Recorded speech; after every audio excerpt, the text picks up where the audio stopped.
Welcome back for more Elden Ring, ladies and gents. Hope you doing well. My name is Luis, aka Manyouaman here. So today in this episode, we start things off in Caelid, the region that I absolutely love because it is very difficult, it's very challenging, and I think it is one of my favorite area, like one of my favorite regions so far. You know, it's dark, it's gloomy, it's about death. And we started off we finished off the last episode in Khaled as well, and I wasn't able to defeat the two watchdogs, you know, the stone statue, the stone dog statue thing. So I decided to just bugger off and continue to explore Khaled. There's still a lot of places that I need to explore. So this is in the eastern side of the map. In Caelid, just above the castle. So I have confidence on my skills. My weapon level is pretty good. So that's why I decided to kind of stay around in Caelid and see what kind of good upgrade weapon that I can get. Maybe material, maybe sacred tears, or maybe find a good farming spot for ruins, which I did find, and I will show you guys and mention it later on in the video. So yeah, so this is a action-packed video with loads of great boss fight.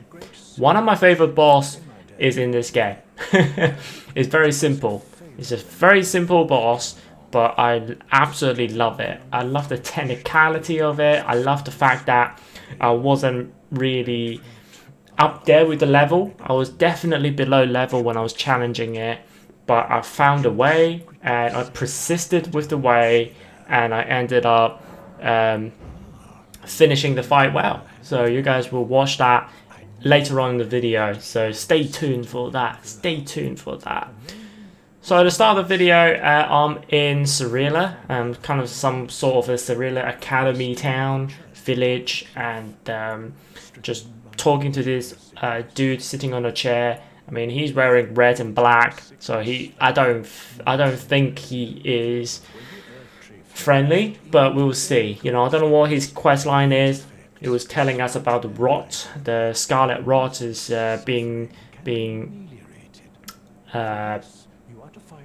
causing sickness to this lady called Manyouaman.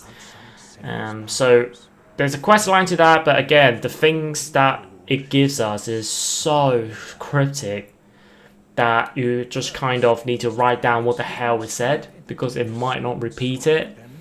I probably will end up doing a majority of these character quests either on my playthrough after I beat the boss, or I might have to do it all in New Game Plus 1, or I just create a new character for it. So there's some idea on what my new character is going to be. I think I'm going to do the complete opposite.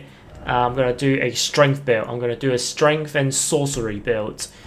So obviously sorcery, I won't be able to use all of the sorceries, all the spells, but I will make sure that I do enough spells that are good, you know, not just soul arrow. So this is Cirilla, town of the sorcery. So very interesting. So this is the second kind of sorcery place that we came about. So the first one was obviously the Raya, the Raya, I can't say that word, but the Raya Academy in the middle of the lake. So there's a lot of fancy words here that is difficult to pronounce. So I do apologies if I pronounce everything wrong, which is probably half the case here. So you come in, you defeat a few sorcerers, and you defeat this very scary looking flying enemy. And this is where I started to kind of thinking, I'm in a new area, should I change to maybe a little bit more magic defense, because obviously there's going to be a lot of sorcerers, but I decided not to. I decided that I'm probably good enough to dodge majority of the attack, or dodge majority of the attack. So this is where I'm using the Knight Rider Flail, and I really do like this weapon. This weapon also causes blood buildup, so it will cause bleed, and the bleed build-up is better than the Uchihtana. And the overall raw power is very similar to Uchihtana, but it just hit slower. That's one disadvantage, is that it doesn't hit as hard, but it hit slower. Well, it hit just as hard as Uchihtana, but it hits slower, so you get a little bit less combo out of it, but it kind of nullifies that by the bleed build up. So if the boss, if the monsters that you're fighting is more skeptical to bleed, then the Flail is better to the Uchihtana in some sense. So yeah, so new area, new town. Majority of this first 20 minutes of the video is just me going through this town. Well, more than 20 minutes, 25 minutes, because this is fascinating. You know, I want to show how I explore an area, how I go through an area. Obviously these sorcerers are completely hidden, you know, they are invisible, so there are ways that I need to kind of approach this differently. And my number one nemesis, dogs, especially these kind of rotten dogs, that's gone a bit mad. They are insanely powerful, and their attack can chain you to death and stagger you. First and foremost, if their attack doesn't stagger you, that's not too bad, but the fact that it does, it makes it very annoying indeed. I'm excited to kind of do my new character, the proper strength build character, with heavy armor, great shield, and a great sword or great hammer or great axe, whatever it is that I can pick up. I'm very excited to do that because it will have huge amount of poise, and I want to see how many times would I get stagger. Poise in Dark Souls 1 is very OP, so if you wear a very high level armor, your attack mostly wouldn't get interrupted. In Dark Souls 2 it was okay, it wasn't really that powerful, but in the Lost Swan sword is actually a sword that I ended up loving because it is a little bit longer than the long sword, and also have a 110 critical damage instead of the normal 100, so it does slightly better on backstab and repulse and parry and all that critical attack. So it ended up being a straight sword that I actually really like. But yeah, going back to the poise, in Dark Souls 2 it wasn't that powerful, and in Dark Souls 3 it was basically a useless stats poise. So going from very good OP to less of an effect to zero effect basically is a staggering change, or at least that's how I remembered it. If I got it wrong, then my bad. I do remember 1 being very powerful, and 3 was definitely a lot less of a effect on whatever you wear. So fighting these two sorcerers, one of the warrior sorcerers can use the sword and shield. I know he's going to be a problem for me. It hits hard, you know, because I know this area is a harder area for me. So I know I need to approach things differently. I need to approach things in a more cautious manner to make sure that I can defeat the enemy, and not only that, but go through the area with the utmost efficiency, even though it's my first time going through this area. So this is a bullshit attack. That homing spell just it really did homing on me. So these sorcerers isn't too much of an issue. And the number one tactics on what I did is I see that I'm starting to get gang up on, even on 2 against 1. In the normal area where you're pretty much on the right level or you are overing level, obviously that doesn't really matter because you can overpower them.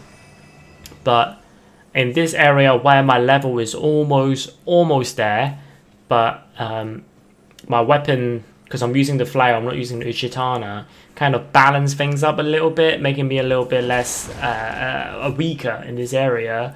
So that's why I'm just kind of like, the warriors will chase me, so I let it chase, and then afterwards the wizard is going to fire the spell, so I'm trying to avoid that spell and pull the warrior back and deal with it one by one that way to gain that advantage back on me. So it's very interesting stuff. Depending on the tactics that you play and stuff like that, what the characters are, you know, I try to play a little bit prudent because number one thing for me is dying less. I try to die less. That's very important to me.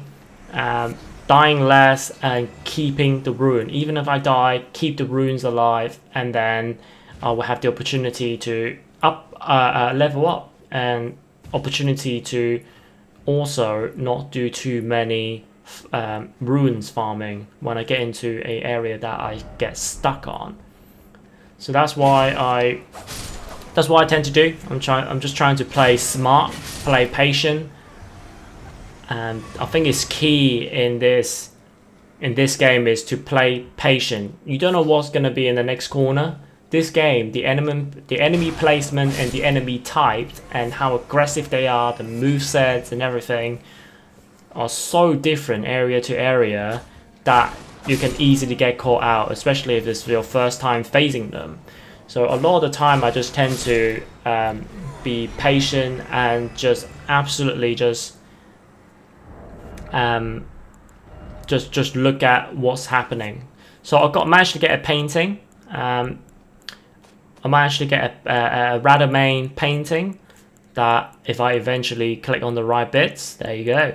So the Radamain painting, unfortunately I didn't look at the description, but I already got one of the paintings previously in the, I would say, in the Stormvale Castle. I got one of the painting there. So this is also when I switched up to using the rapier, and I really do think the rapier is extremely good during this middle section of the game. And unfortunately I kind of stopped. Have I stopped? Yeah, I kind of stopped leveling it up, so I haven't been using it for a while now. But this definitely, in the more I use it, the more I really like the rapier, because it matches up with my dexterity build. It's quick, is lethal, it's +8. It came to me, it was gifted to me by one of the NPC in the round table. It was gifted to me like this, and it just hit fast, you know, because it also does a thrusting attack as well. So you can pair it up with one of the talisman, the spear talisman, to improve the counter. So when the enemy tries to attack you, or after an attack, your attack will be a counter attack. So if you're thrusting it, it will just improve the attack, the damage that you will deal. Not by much. Again, they're trying to balance things up. Not by much. Spear will probably take the get the most use out of it. Yeah, it's nice. This rapier, I really like it. I don't normally use rapier. I tried it out before, but I have never used it longer than probably killing about 2 or 3 bosses. not bosses, 2 or 3 enemies. So using it extensively in Elden Ring made me have a change vision on them, you know.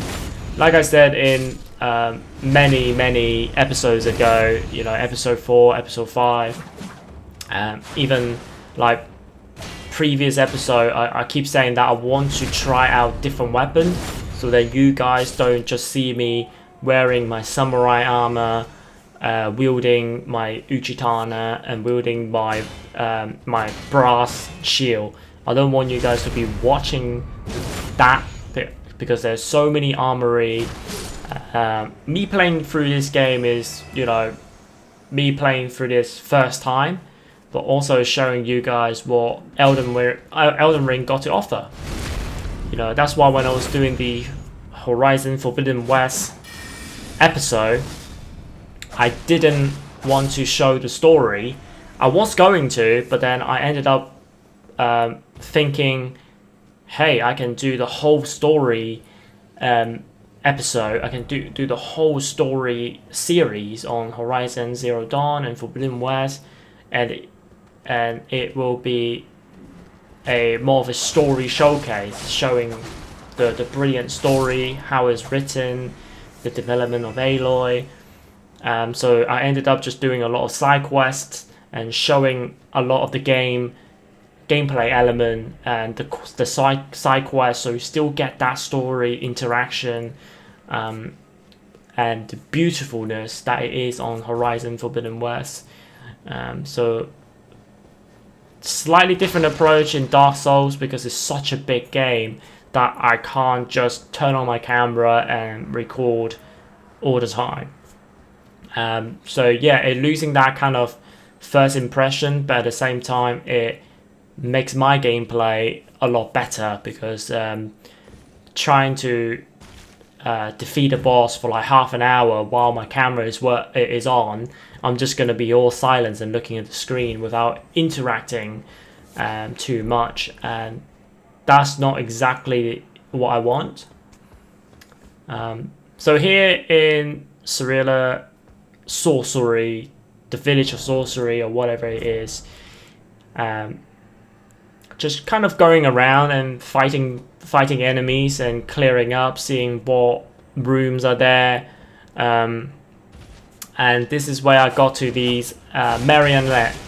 So I faced these guys before, and these guys are vicious. They're quick, they're vicious, and they are really difficult to kill if you don't kill them fast. So that spinning spear just completely cracked my shield and almost obliterated me. But you know, I got him at the end. So this is the Grace under the castle kind of thing, a village of sorcery. So the sorceries I think it's quite OP at the beginning, but I don't know how the sorcery will fare at the later half of the game, like in the middle of the game when you get to Riot Academy. Would it be better? Would it be worse? What is it going to be? So this is all just natural gameplay. I haven't edited this for the last 15 minutes. You guys seeing the whole one take, and yeah, this is just me running about. Normally I'll cut a little bit here and there, but I thought I'd just dump it all in there to see more of a natural way of how I approach a new area.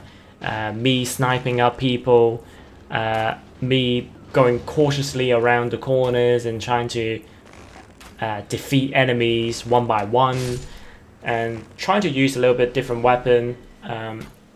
And if the area is definitely a step up, definitely harder, then I will always switch back to my katana.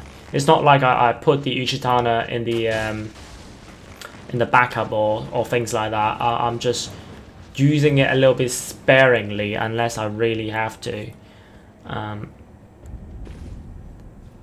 And using new weapon doesn't have to be all the time. So my trusty bow. Love the bow. Love the bow and arrow. It feels very similar to Dark Souls 3 actually. So yeah, I mean Dark Souls 2, the bow and arrow is formidable. So that's the first cut of the video. I see that the roofs have a lot of these items around, so I know the developer want us to kind of jump around. So that's exactly what I did. I managed to get a turret up to the other roof, climbing up the ladder and finding out there is a little bit more secret. So you light the flyer and it says a seal was broken in town somewhere. So you know those little blue mirror door that I've been going past? Those are the sealed door that has now been unsealed. So I don't know what I was thinking there. I was better off staying with turret, but I was hoping that my bow and arrow will kill that the little cricket thing. I can't remember what the exact bug name is. I did kill the bug, got a new Ashes of War. Still using my rapier, still using my bow, picking off long range weapon, long range enemy, and it is extremely useful because you never know what's in the next corner, and by using that bow you can pick off enemy, but the enemy still managed to shot my ass twice somehow. So yeah, using turret, like I said in the last episode, it is such a good addition to have a horse for traversal to move around the map, but also to do add in a little bit of platforming like this. You know, it's not traditional platforming. It's quite clunky. It's not polished at all. But anyway, it works. It works. That's the main thing. Dark Souls doesn't work perfectly majority of the time, and some clunkiness is always in its DNA. And but this is cool. It's a cool addition. Jumping around rooftops with turret.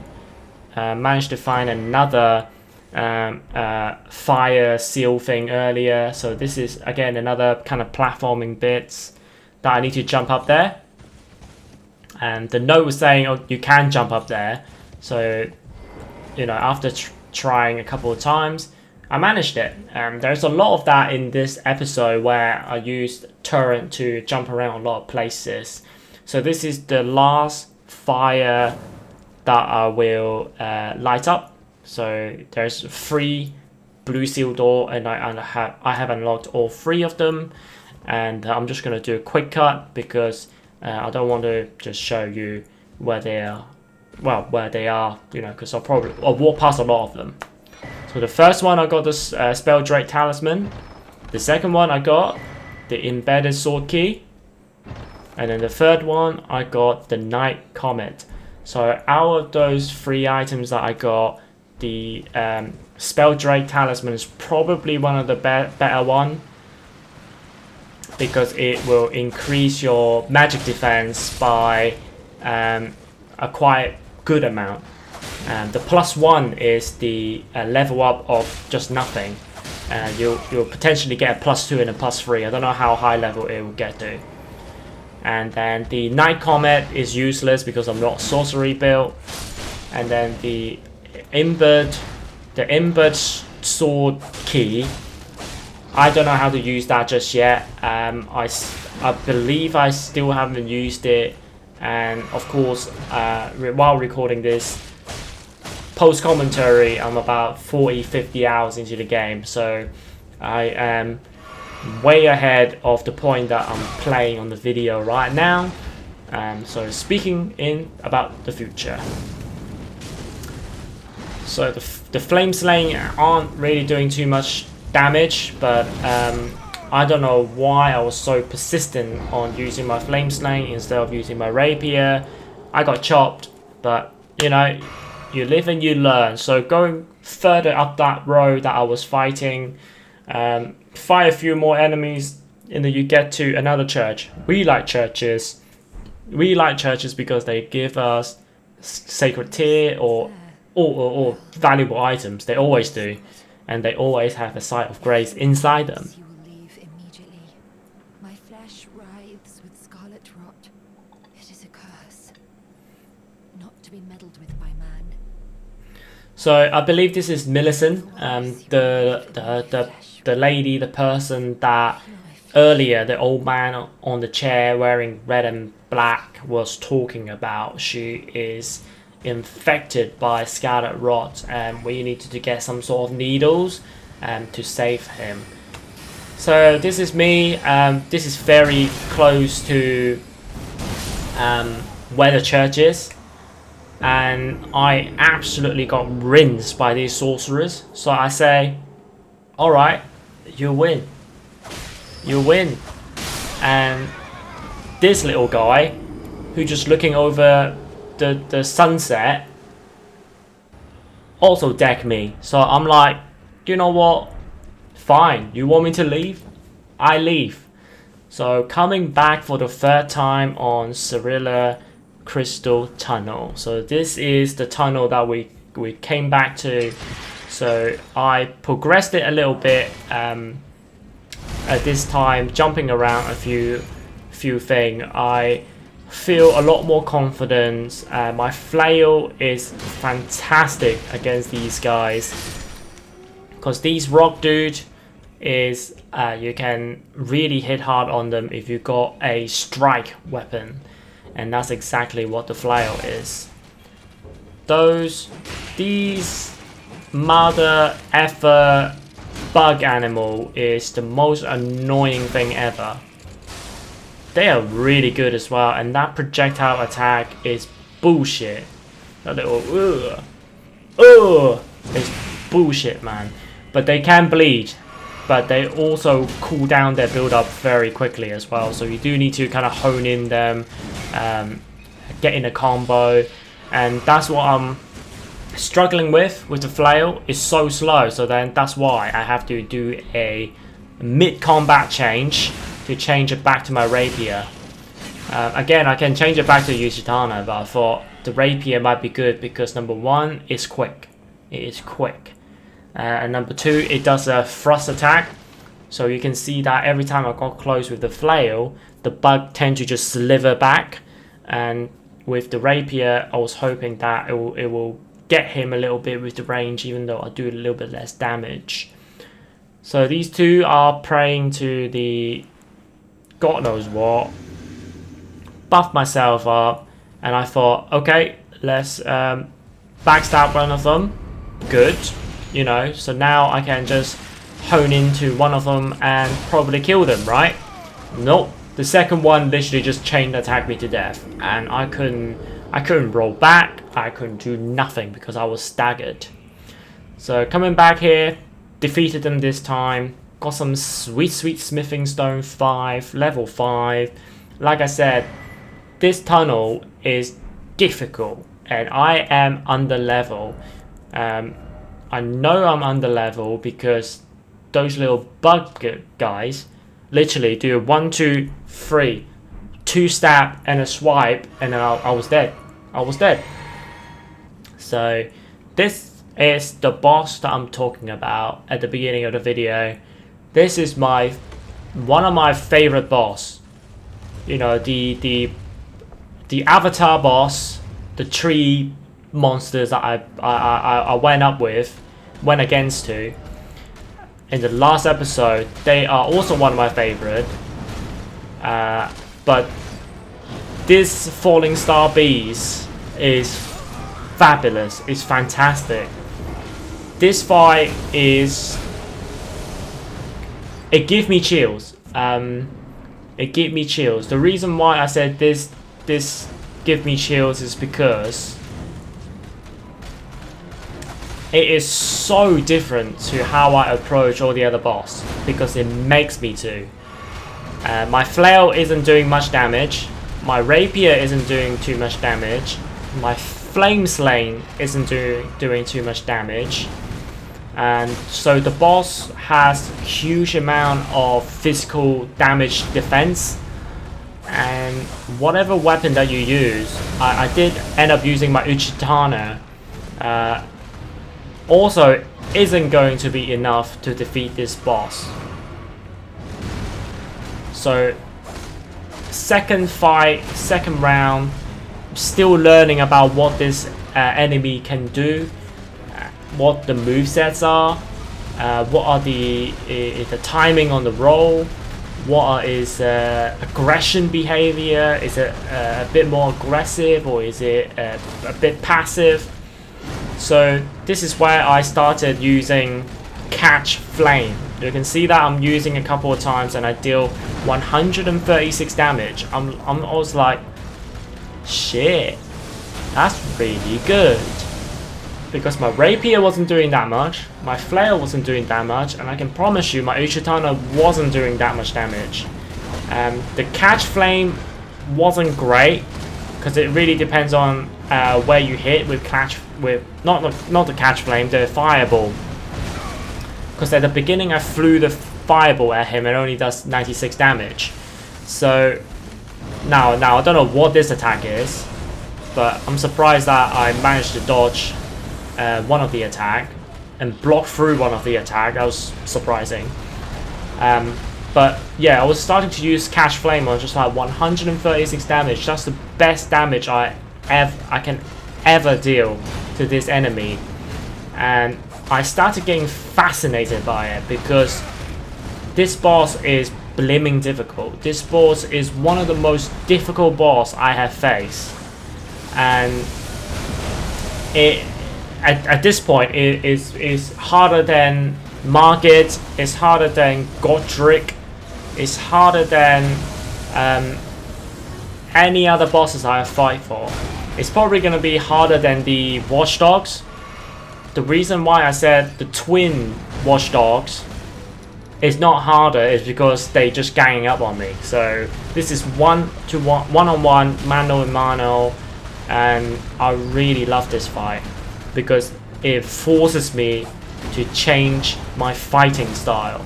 It forces me to learn always attack, to roll out instead of blocking every single attack.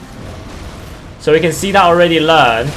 I've already learned what attack it could do and managed to run out two of those blast attack, underground blast attack. I just wasn't successful in blocking the other one. So this is where mid-game, mid-fight, change it to my Uchitana, see how well it does. And I think it ended up doing like 96 damage, 89 damage, not great at all. I'm pretty sure my Rapier was doing about 71. So again, loads of tries. I put on a talisman that will improve my pyromancy, so deal more damage on my pyromancy. And I also put on I can't remember which one I put on, but I drunk a wondrous physic that will improve my fire attack. So it buffed my fire attack, and it also, I think it buffed my attack dexterity or something. But this is just a short little montage of how difficult it is for this boss. I just die a lot of times. So this is, I'm pretty sure it's my 4th time dying to this boss. Look at how close I got to. So the logic is use Catch Flame, drink my FP flask, get my FP back, and then just keep using Catch Flame, because the Catch Flame is so fast. I do need to be very close to it though, so that's the one biggest drawback, is I need to be right next to it and then use the Catch Flame. So yeah, die a lot of time. I ain't embarrassed, you know, so I think I die 1, 2, 3, 4, 5, 6. So this will be my 7th death, being rolled to death.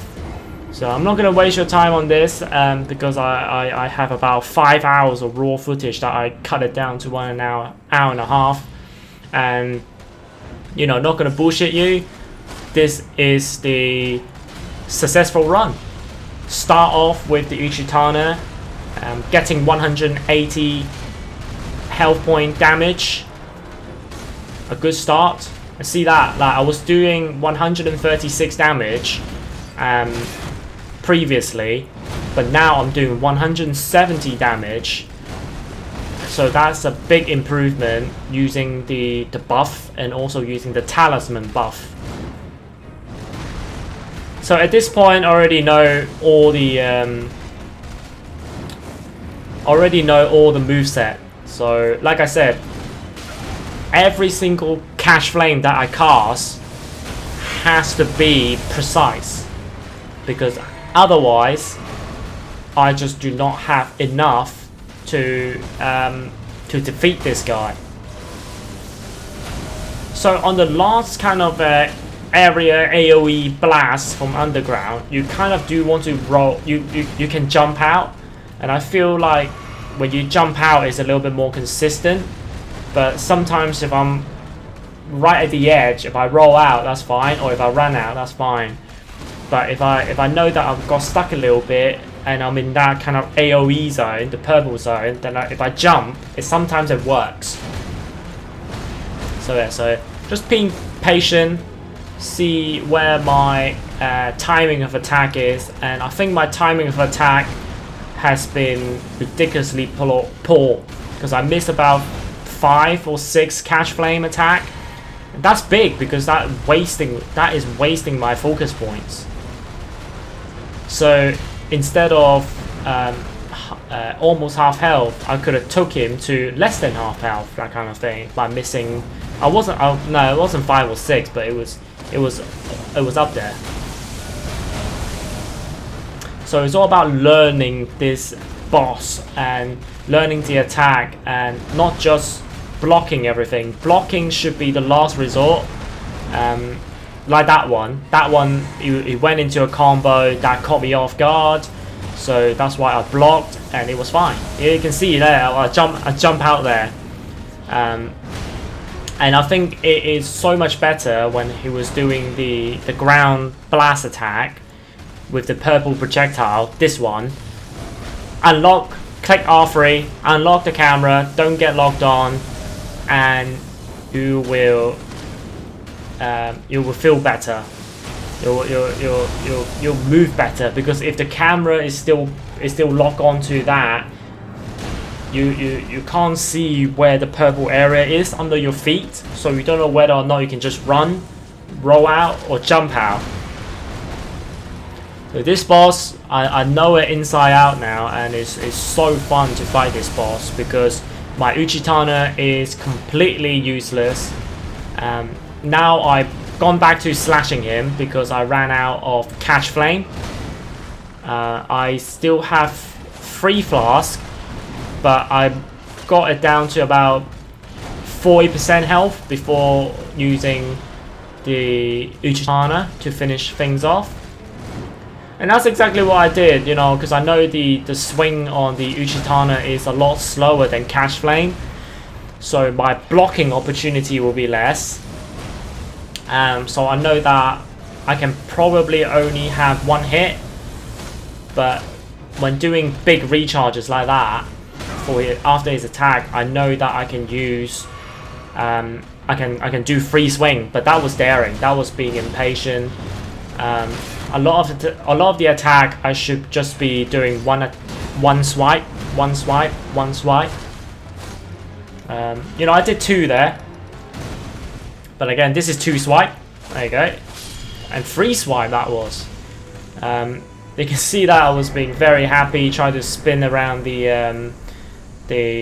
enemy, and as usual, give him the little nod to say thank you for this brilliant fight.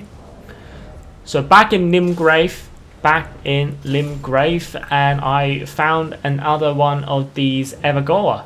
So we did this back in episode 5, and then I defeated the boss in episode 6. So yeah, so another Evergoa. It's a different enemy. So another different knight enemy. The rapier is doing great actually. I didn't stick with it though, spoiler alert. So at the end of the Falling Star Beast, it gave up a lot of items, and one of the items was a bell. So the bell, you can give it to the Twin Maiden in the round table, and you are allowed to buy the Sombering Smithing Stone. So the Sombering Smithing Stone is a special smithing stone to upgrade special weapons, not the normal smithing stone. So this is where I started to... I haven't started to click yet, but I kind of did. All these mining caves that I find will have upgradable material to buy afterwards. So if you beat the boss, whatever. I like my mid-game changing weapons, don't I? So all these kind of mining cave will give you important upgrade materials that I've been looking for, because upgrade materials when you can find in the world is limited, but when you go to one of those mines, it's starting to become a little bit more accessible, because you can buy infinite amount of them and to upgrade any weapon. So I'll talk more about it later, because I've managed to go into another mining cave. So this Crucible Knight, very fun boss once again. Very fun boss, but I should have beaten it a lot sooner, but I was, you know, pissing about, changing my rapier, changing my Uchitana. I was trying to do some Catch Flame. So yeah, I wasn't taking this enemy serious enough, and on his second phase with the Holy Wings, I just don't know what it will do. So I was still playing a little bit conservative in a way. Like I never knew that he's gonna do a second attack. He never done that until then. So I don't know why I changed up my strategy. It does do good damage. The Catch Flame does really good damage, but I don't know why I changed my strategy. I don't know why I didn't just keep using my Chitana and just keep one hitting, because like I said, the Catch Flame I need to be right next to the knight, and this is where I start kind of running out of my Crimson Tier, and I know my my days are limited, very limited, and I just don't know why I kept using this. I don't know why, because the Ichitana 1 swipe, 2 swipe, 3 swipe, there's 3 swipes there that I could have done instead of using the Catch Flame to be right next to it. So I messed up that opportunity, but I carry on using Catch Flames afterwards, and then pull out my sword to finish it off. I just don't know why.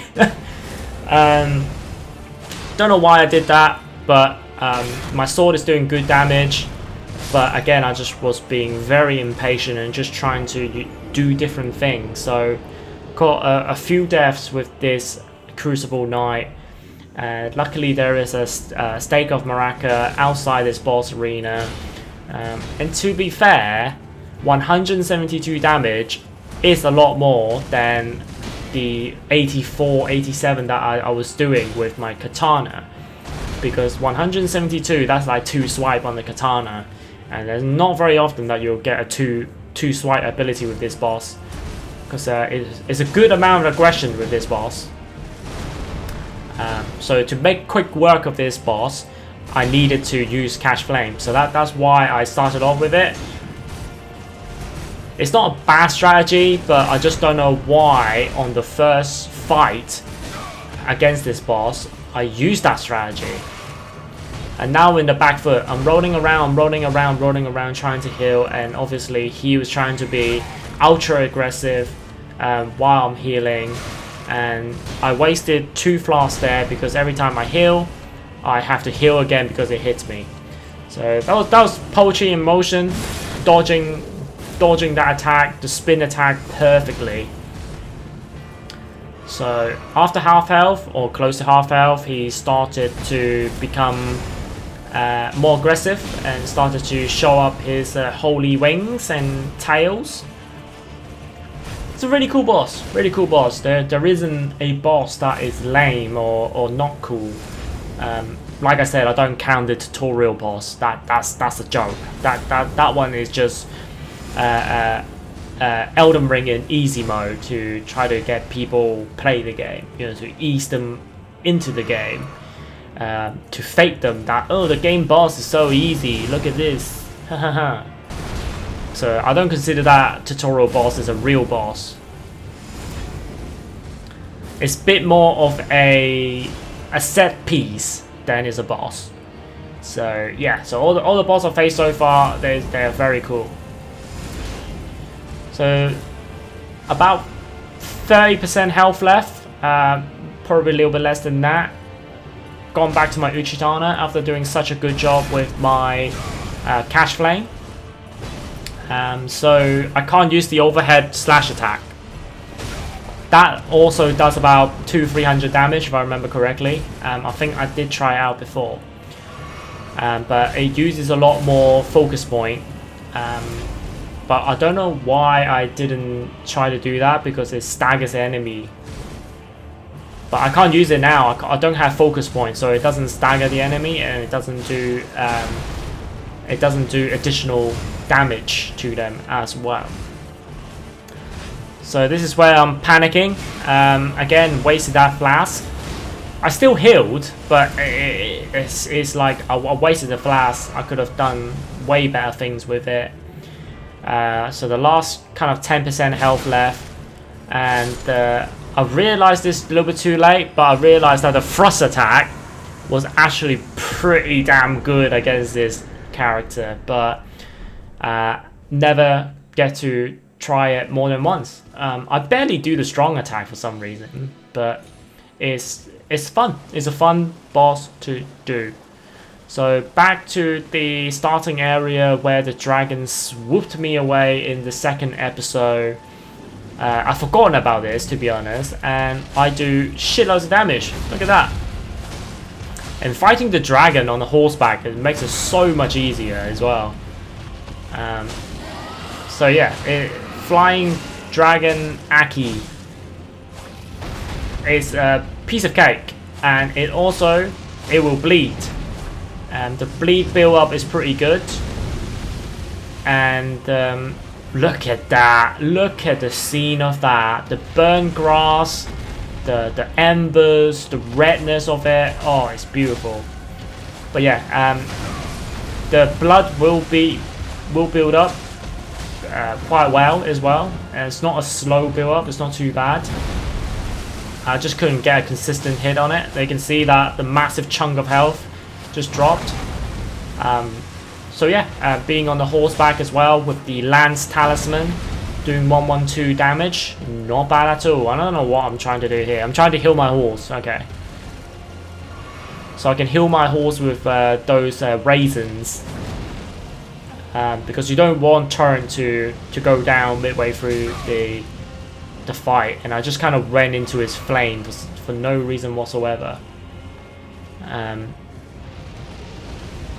Yeah, it's epic. It's epic. All the dragon fight in From Software games has always been epic, and this is one of them too. You know, you're flying around, bashing trees away, flaming, burning grass. Oh, it's awesome.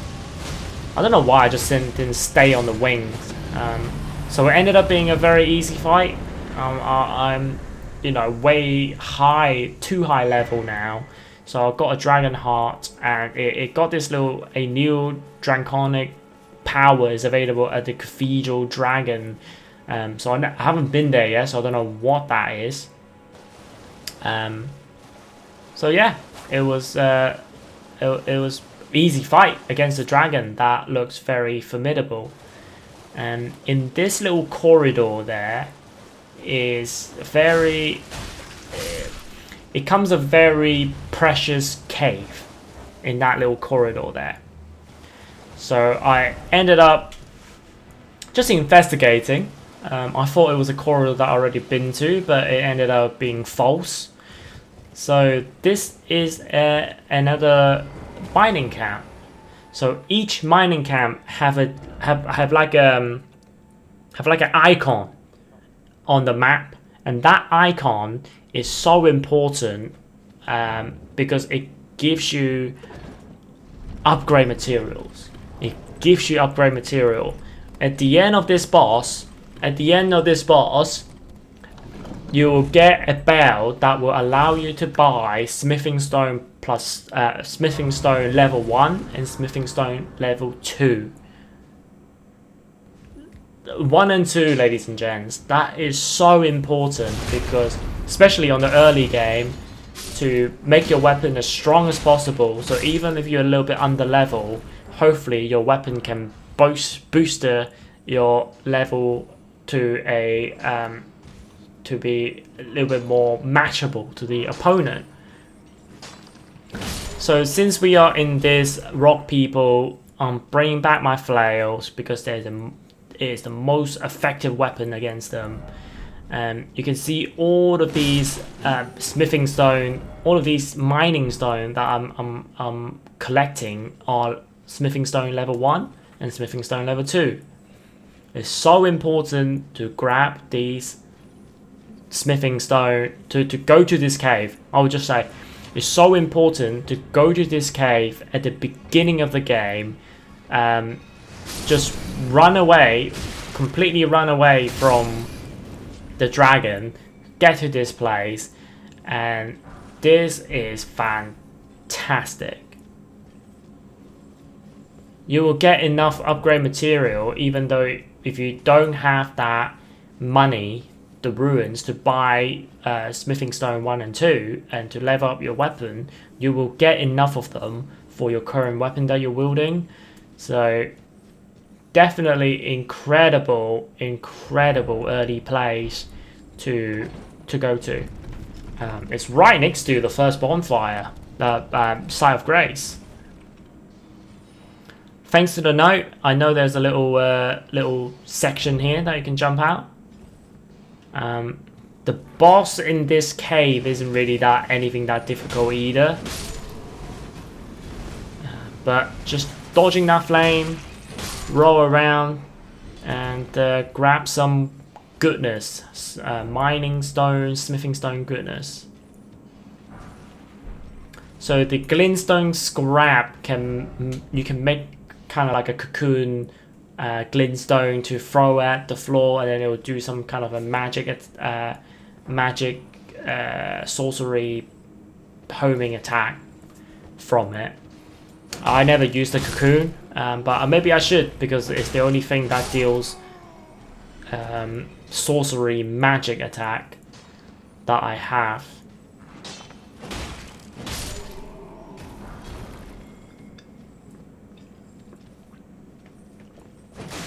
Just going through the motion, going through the caves as usual, just getting a lot of different items, fighting the rock people and doing all of that. Yeah, there wasn't really too much. I almost died there, but yeah, for one golden ruin, probably not worth it. I got a lot of sombering smithing stone already, and at the early game you're probably not gonna grab a special weapon that you need the sombering smithing stone. So yeah, that's it. That's the boss. It was saying time for sorcery and all that stuff, but I know this is the beginning area, so I know the boss won't be that hard. But you know, give respect to the boss, give respect to any enemy that you face. Even a rat can kill you, a dog can kill you. So give every single enemy the respect they deserve. So this is the troll enemy that I have faced numerous times before. And look at that, look at that, look at that goodness. I was just pissing about here. I could have used my flail, my katana, but it seems like this is the episode of Catch Flame. So been using a lot of Catch Flames. To be honest, it almost killed me there. So again, respect the enemy, and that's why that was a good job for me to do a buff on my sorcery and my flame attack. So yeah, that's it. I got the raw medallion, but it's definitely incredible dungeon to go to, where there's a lot of +1 and +2 smithing stones.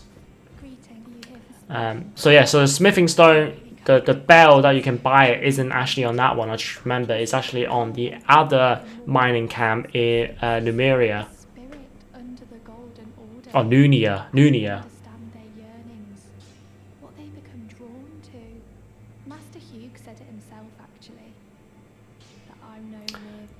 So Roderica have leveled up a little bit. Roderica, the certified spirit tuner, because I visited her and I actually leveled up a couple of spirits, my wolves mainly. So that's why she is no longer the apprentice. So back to Khaled. So this is Khaled, the north part of Khaled. There's a tower there. So I'm seeing a lot of blood pool previously, and so I was intrigued. I was intrigued to see what the hell it is. You know, I see that there are enemies that you can go to. There are ladders there that you can climb to. So that's why I jumped on that tree and jumped on this platform. And while climbing up as well, this is so cool, man. The rain dropping on my head, blowing wind, and darkness, the nightmare while I'm climbing a bloody tower. It is so good. And obviously there are broken bits that you need to jump off. Make sure that you don't avoid that. And I did not do a very good job there, to be honest. But you know, I saw an item and I saw a spear dude. So next up, the rain is gone. But I've gone back to literally where I died. Not where I died, but where I dropped down to after I died. Found this dude. And he wrecked me so hard, man. Yeah, I eventually got there though. Eventually got that item, eventually got him. But it wasn't very interesting. So we move on to upper part of the tower. So this is slightly higher now. It's interesting to be able to do all these climbing around and stuff like that. And I was challenging myself as well to use the Flail instead of the Uchidana, because I know this area is harder, but I still persisted. And I still went on and used the Flail. It's not bad at all. The Flail is not bad.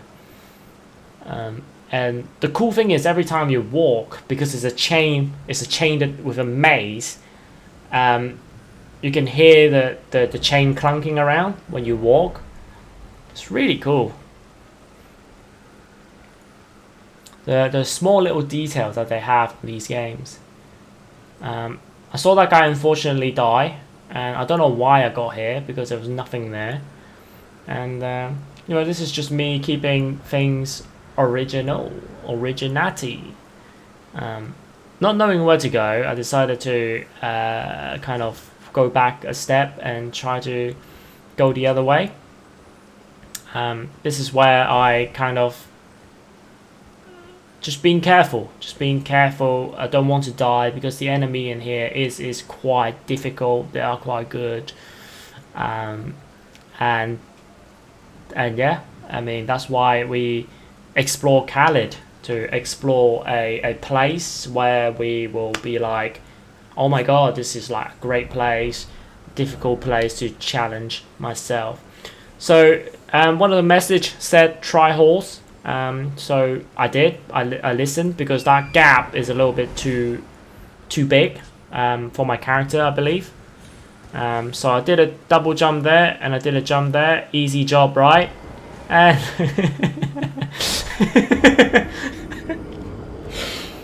I got off my horse. I got off my horse.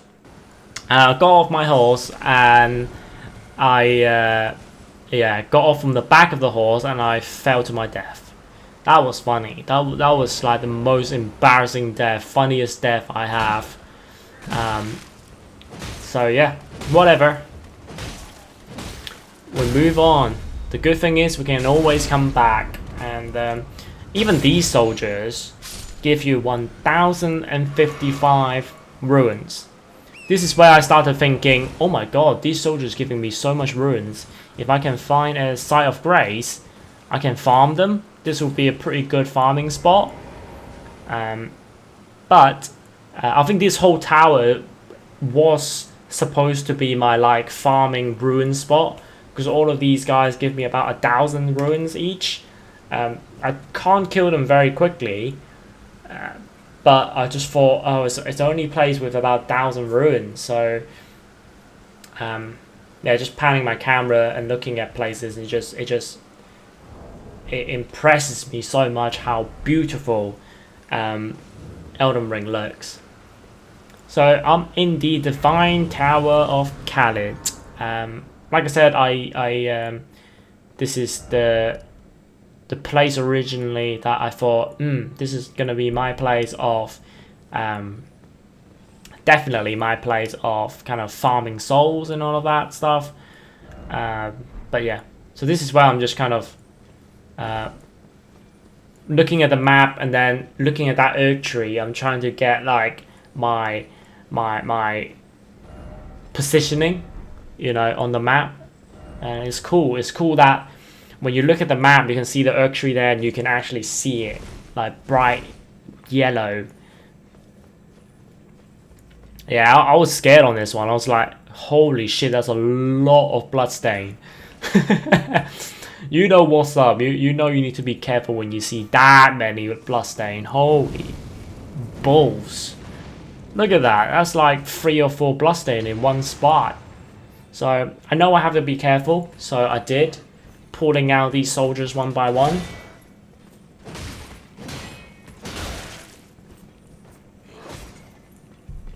So these soldiers also will throw a projectile attack. So one of those cocoon. They throw it on the floor, it will burst out and have a free homing soul arrow thing, and then it will try to hit you.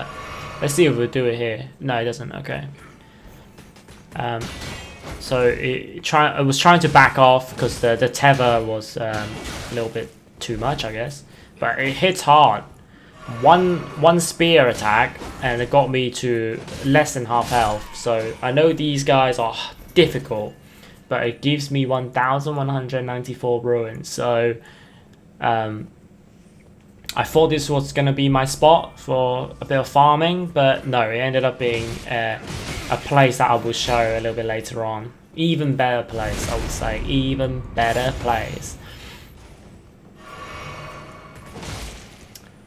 This guy's not too bad because it will hit hard with the doubles, two-handers, with the claymore looking sword, but it doesn't have a shield, so I know I can be a little bit more aggressive.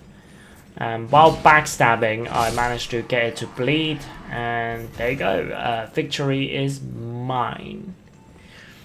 So that door obviously is, you know, you need to unlock it for the other side. Do not open it from this side. So it looks like I got some little bit of platforming that I needed to do. Needed to jump down and do all that stuff. So that's what I did. Just follow the messages, really. It's interesting because I can see that some people drop down there. There's a lot of bloodstain, so definitely telling you it's not the place to go. This is also saying I was not here. So just trying to look on the messages, and once again the messages are so good, are so useful. You kind of look around and just say, it's not that way, because it's not telling me to go that way, and the platform down is very very low down, because I know I'm going to definitely get a kill. So I had a heart attack there. When it started to break, I was like, oh my god, Had a mini heart attack, but you will never die because it's a scripted moment. So you slowly drop yourself down to the next platform, and the seek good luck message, I should have given that a thumbs up because I really do needed to seek good luck on where to go next.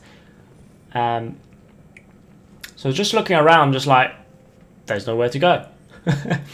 So this is where I look at the messages, and I'm just like, okay. I saw that thing on the left, I saw that thing on the right. I'm just like, oh, I need to jump onto that one, and then jump onto the platform right underneath my current one. So yeah, a little bit of platforming in Dark Souls, in Elden Ring. Is there you go. I'm seeing the bloodstain. The bloodstain is also a very good indication. So that guy, I saw the bloodstain. You can go under there, so it's confirmed. But he just fucked up the jump at the end. So just drop down naturally and hope that I don't fuck up this jump. Which I didn't. You know, stay calm, stay collected, and then I need to do another jump, smaller jump, and I did a double jump. I panicked. Stay calm. Do not stay calm. There you go. That's the bit that I can actually go to. Stay calm my ass because I've done a double jump. So back in here, back to more platforming, back where I knew what I can do, what I can't do. So just trying to be a little bit more careful. I don't want to lose my ruins. There's about 8k there, 9k there. So I did a 2 chill that time. I did a 2 chill instead of just don't walk on the edge. Just kind of do a little jog on the edge. So I lost the soul, so I don't really care anymore. So I'm just like, yeah, just trying it. Just speed running this bit in a way. No, that wasn't very speed running, but and then jump to another platform. Stay calm this time. Almost didn't make it. Had a little panic turnaround. This bit should be relatively easy, to be honest, because it's just straight on. Oh, I didn't even jump. I dare myself so much that I didn't even jump. And this is where I saw this guarding the lift, because there's a button in the middle. So I took like 5 minutes to arrow him because he keep having his shield up. So I have my poison arrow to arrow him, to poison him, so his health keep ticking down. And I finished off with some standard arrows. So I cut off like 5 minutes of me arrowing that guy. So consider that lucky. So this lift is to go back. So basically go back up to the level that we were. But it will give us a shotgun. So seeing a lot of pool of blood here, I know it's not good news. It is not good news. There's so many bloodstains here. And I saw this dude. I'm just like, okay, this dude must be the one who causing all of that. So I try to deal some damage and see how much damage I do. Fuck all, that is all. Yeah, fuck all damage. So I decided to just run because I just know the shortcut is somewhere. But it's not actually on this level. So I was like, shit. I thought it's actually on this level that I can open the shortcut and then I'll be grand. But nope. So I see some messages there. Likely down. Time for down. So I know that I need to go down. But I wanted to explore because I know that I can unlock the shortcut. So after shooting him a couple of times in here, he decided to pop out in front of my face and actually get on the ledge, because I was trying to cheese him. Get on the ledge. I'm just like, oh my god, now he's on the ledge. I can no longer cheese him. It's all about that cheesing, man. It's all about that cheesing when the enemy are way better than you. I definitely should not, I don't belong in here. But you can see that he was backing off and he slipped and he fell to his death. And that was almost 2 grand's worth of ruins. It's incredible. It's incredible. This area is a tough area too. That guy have a lot of health. Once I managed to get down to the bottom, there was a guy there and I did fight him and I did win after taking like 6 flasks. Can be easily backstabbed because it takes a few times for him to recover for another attack. So this is one of the longest ladder I have climbed just yet. And when I was climbing this ladder, I was just like, is this Metal Gear Solid 3? Am I Snake? And then I see a message that say, well done, Snake. That was good. So I went back and I just rated it good. I got that reference because I was thinking exact same thing. Look at the amount of bloodstain in this hallway, man. It's incredible. So while I was running back, I didn't kill these guys. I just basically just ran down. So when I got back here, they just fell to their death. So rest in peace, little soldier. Back to the message telling me to go down. So I know this one's gonna crack because I already got some cracks. This is a long fall. How the hell did I not die? I know obviously it's scripted, but how I didn't die is something incredible. And again, one of the messages I didn't expect live. So I'm just like, yeah, I was for sure thought I was gonna die. You know, it's one of those joke thing from software. So yeah, praise the ring, Elden Ring. It's not as iconic as, you know, praise the sun. So yeah, so there is I guess in a way memorable emote, motion, whatever you want to call it. So when you go down these stairs, you basically fight one of those warden thing that I cheesed, and then it's a boss room. But I know this is a too tough area for me, so I ran back and I started running to places around the bistro sanctum. So came back to the Erg tree that I'd beaten the Pujari avatar, so the tree monster boss in the last episode.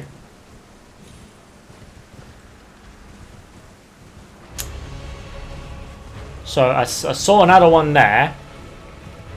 Oh yeah, sorry. In Khaled, there's two minor Erg tree. This one I didn't try. The one that I did try is very close to Limgrave, but it is still in Caelid. So yeah, so just running around, exploring the place. I can see the castle very far away from my vision. I know there's a bridge there. There is a tower there, but I didn't really bother showing that because I couldn't get in. But there is like a little tower there that I need to kind of go around. Because I'm on the higher ground, I need to somehow go down to the tower and all that stuff. So getting on the bridge, just looking at where I am, and I saw, fucking hell, there's a dragon. When I saw there's a dragon, I almost rode my my horse to death. So yeah, so a dragon, I know I'm gonna be no match to him. I'm not even gonna fight him. So I just want to go past the bridge. Hoping that there won't be any kind of a boss fog gate or whatever. So he turned around, which is good and bad in a way. That was not good damage. Free swipe and 106 damage. Free swipe. So each of my hits was doing 30. And this is the Uchitana with the Lance Talisman. So yeah, so I'm definitely not at that level to defeat this dragon. So the Dragon Grail. So what in front of me is the Bestial Sanctum. So just exploring these places, and that site of grace that I just touched, and this whole area little region in front of Beastal Sanctum became my haven of getting ruins. So this is my haven of farming ruins. So each of these little guys give me 1094 ruins, and they are very easy to kill. They have very little health, and they don't do that much damage, and also there are plenty of them in this area. There might be some riding around, but it's definitely not too much of a problem on your horseback and doing horseback attack. But the bad thing is that they can do extremely high damage, because this is still Khaled.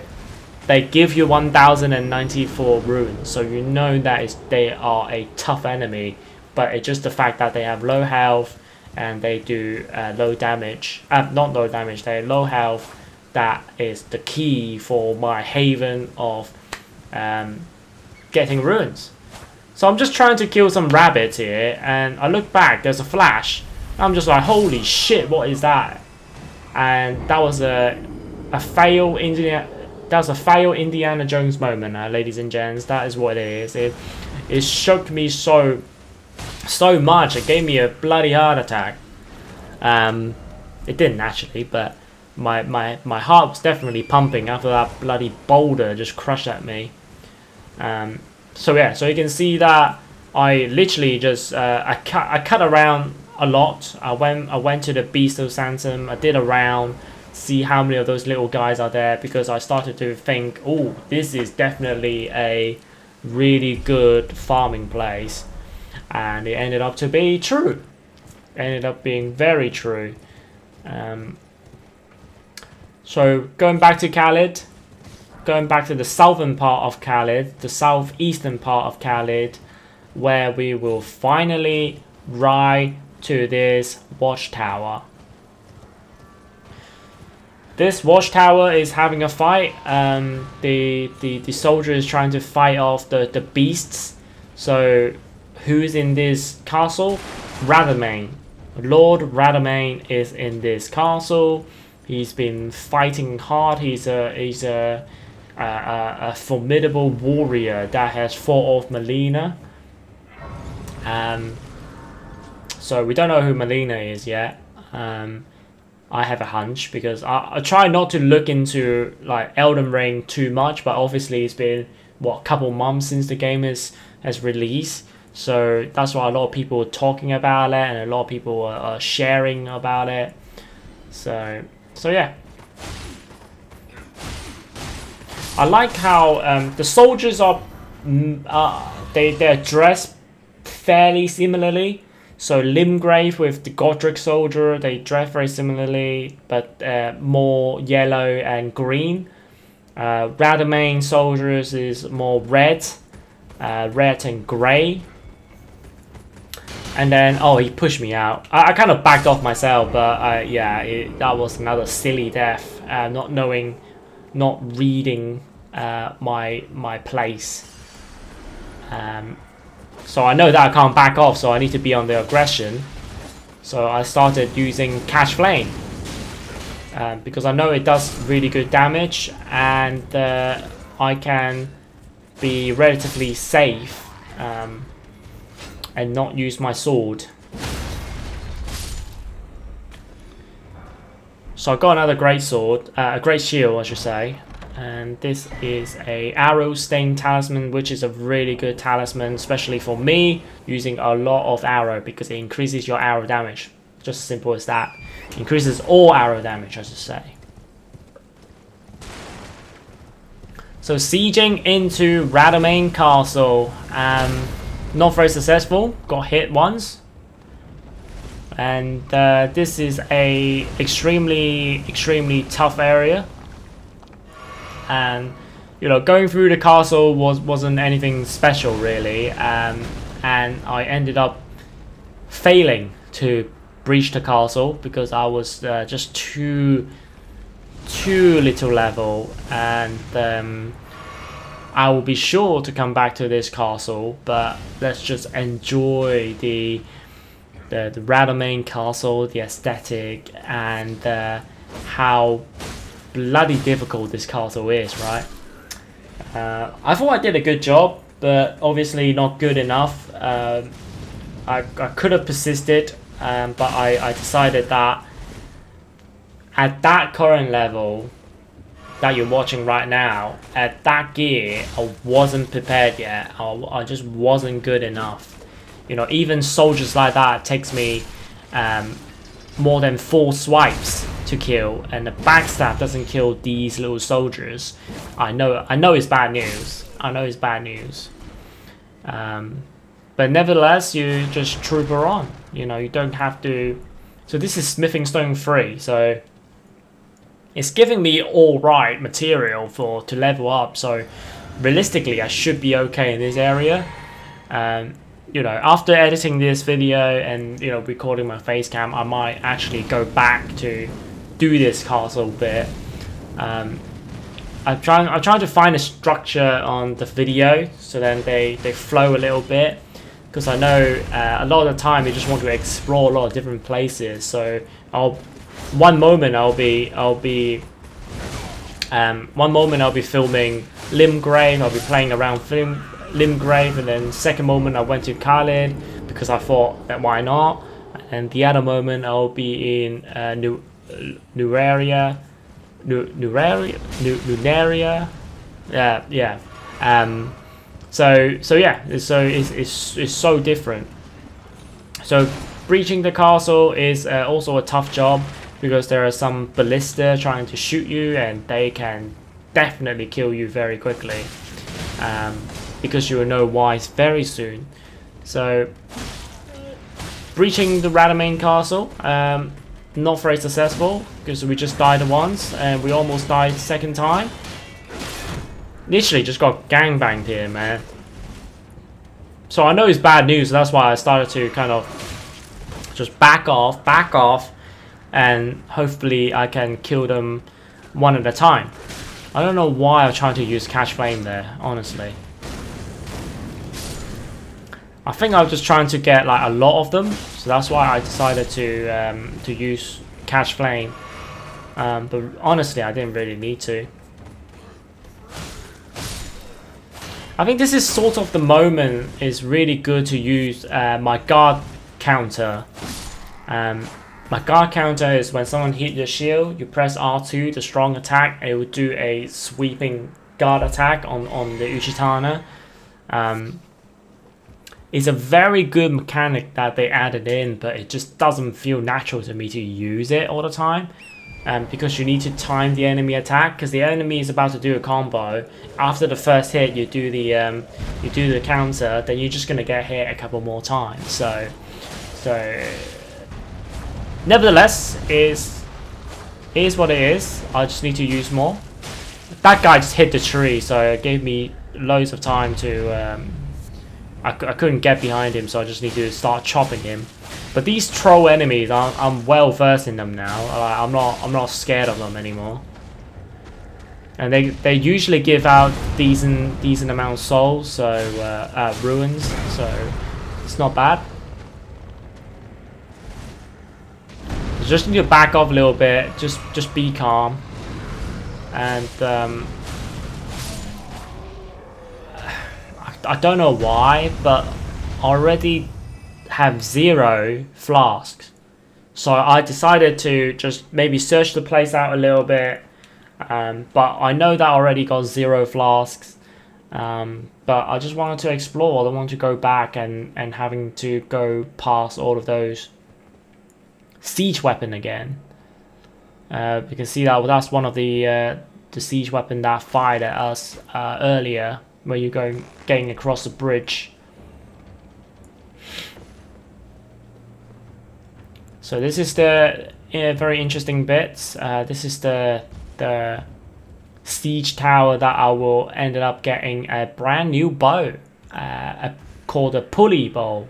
The pulley bow will do less damage than the long bow, but it will have extended distance, basically.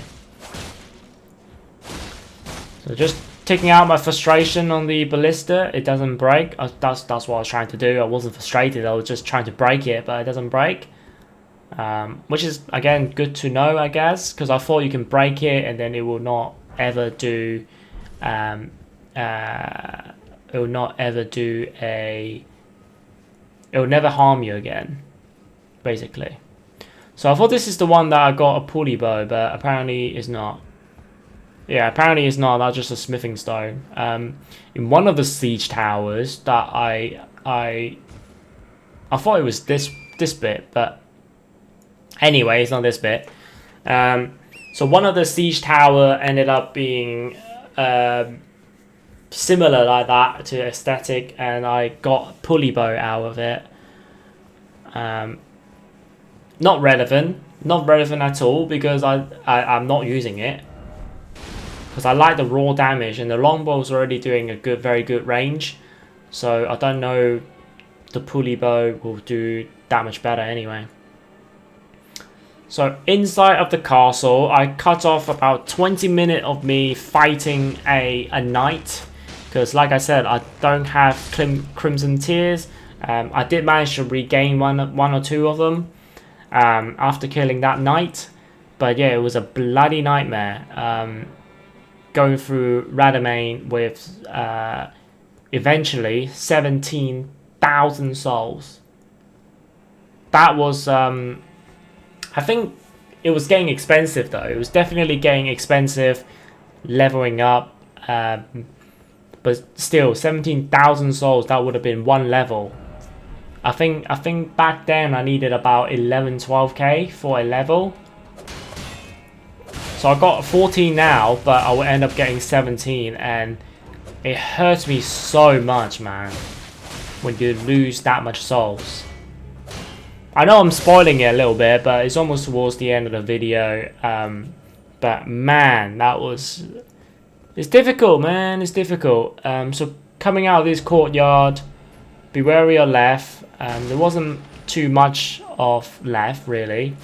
That bugs give me additional 2 flasks. But let's just say I didn't put it into a 3 flask. I didn't put it into good use.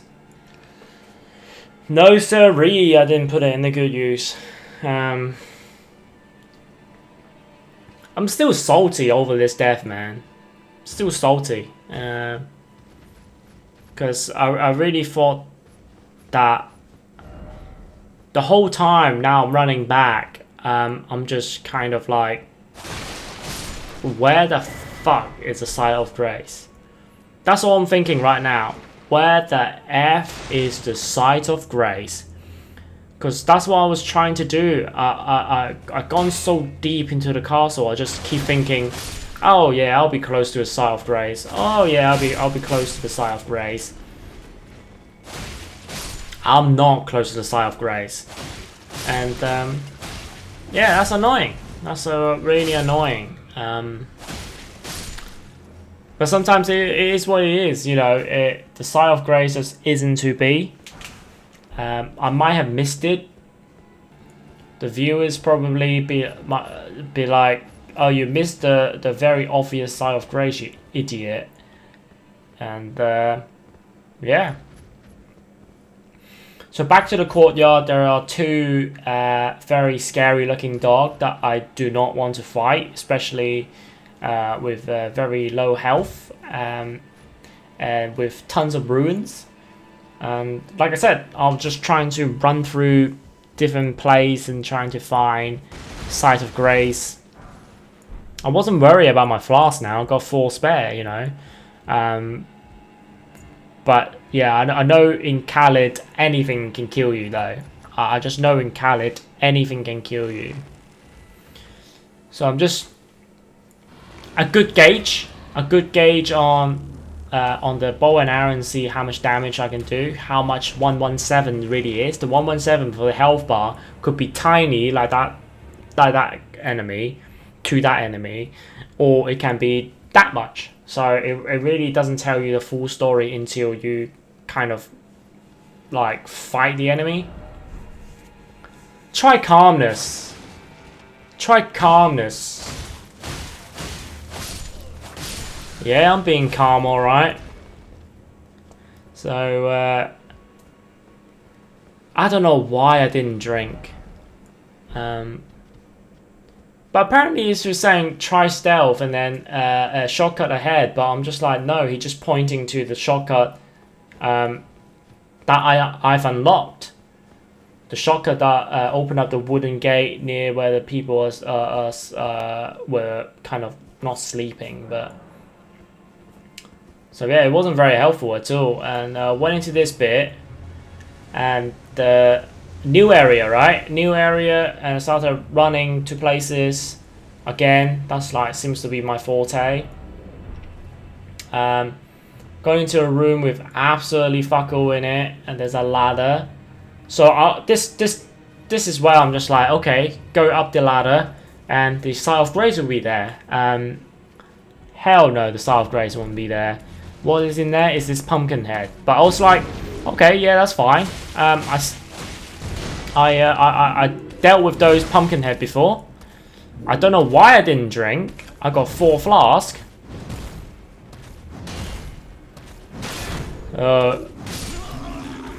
Yep, 17,627 ruins, ladies and gents. I rushed my ass back to try to get those ruins, but I still couldn't make it. And you see why in a split second.